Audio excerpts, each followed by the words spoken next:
South Charleston, Ohio, became the scene of a horrifying tragedy on March 25, 2024. 81-year-old William Brock fatally shot 61-year-old Loletha Hall. Hall, an Uber driver, was simply carrying out her daily work. The incident has left the community reeling. Brock was deeply enmeshed in a deceitful scheme known as the grandparent scam. Believing he was communicating with law enforcement, he was told to withdraw $12,000. The scammer informed him that an Uber driver would arrive to collect the cash. This set the stage for a fatal encounter. When Hall arrived, she had no knowledge of the scam. Brock, consumed by fear, confronted her with a firearm. Terrified, Hall attempted to flee, but Brock fired multiple shots, fatally wounding her. This incident serves as a chilling reminder of the dangers of scams and the need for increased awareness and protection for our elderly population. The grandparent scam, a particularly insidious scheme, preys on the love and concern of older adults for their families. Scammers employing manipulative tactics contact their victims, often by phone, posing as a grandchild or other close relative in distress. Their stories are crafted to evoke immediate fear and sympathy. They might claim to have been in a car accident, arrested, or facing a medical emergency. The urgency of the situation, they emphasize, demands immediate financial assistance. The scammers then pressure their victims to send money quickly, often through wire transfers or gift cards, methods that are difficult to trace. They might plead for secrecy, claiming embarrassment or fear of repercussions. The emotional toll on the victims, often isolated and trusting, can be immense.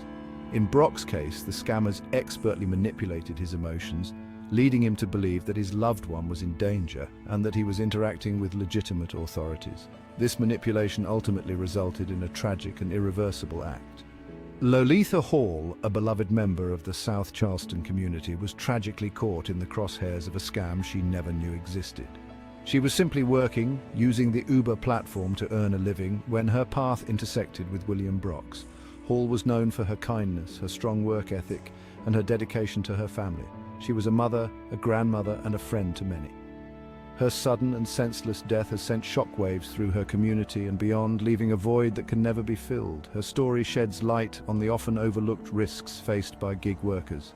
These individuals, often working independently and interacting with strangers, are vulnerable to unforeseen dangers.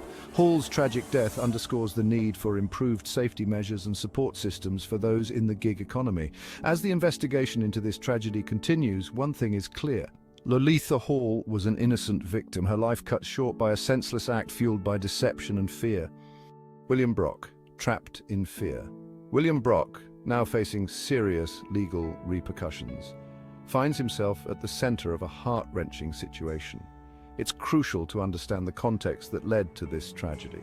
Brock, living alone, was targeted by scammers exploiting his vulnerabilities. They preyed on his fear and trust in authority figures. By the time Loletha Hall arrived, Brock was deeply entangled in deceit. His legal team argues he acted under duress, manipulated by scammers. They claim Brock believed Hall was part of the scheme. The case raises questions about culpability and the impact of scams on mental state.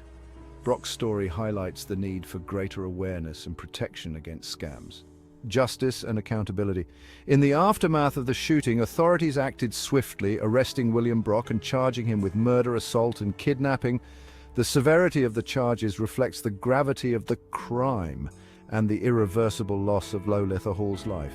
Brock has entered a plea of not guilty, and his legal team is preparing a defense centered on the argument that he acted under the influence of the scam.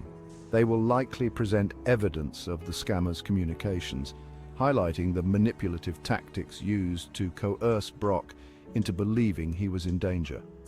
The prosecution, however, is expected to focus on the fact that Brock fired multiple shots as Hall attempted to flee. This detail, they will argue, suggests an intent to harm, regardless of Brock's mental state or the influence of the scam. The trial, when it commences, will likely be a complex and emotionally charged affair. It will delve into the intricacies of the scam, the extent to which it impacted Brock's judgment, and the legal ramifications of his actions. The case highlights the challenges of balancing accountability with the need to protect vulnerable individuals from exploitation. Protecting the vulnerable. The tragic death of Loletha Hall serves as a stark reminder of the devastating consequences of scams and the urgent need to protect vulnerable individuals from falling prey to these insidious schemes. This incident should serve as a wake-up call for increased awareness, education, and preventative measures. Families, communities, and law enforcement agencies must work together to educate older adults about the dangers of scams, the tactics used by scammers, and the importance of verifying requests for money, especially if they involve urgency or secrecy. Financial institutions also have a crucial role to play. By implementing stricter security measures, such as flagging unusual transactions or requiring additional verification for large withdrawals, they can help prevent scammers from successfully defrauding their customers.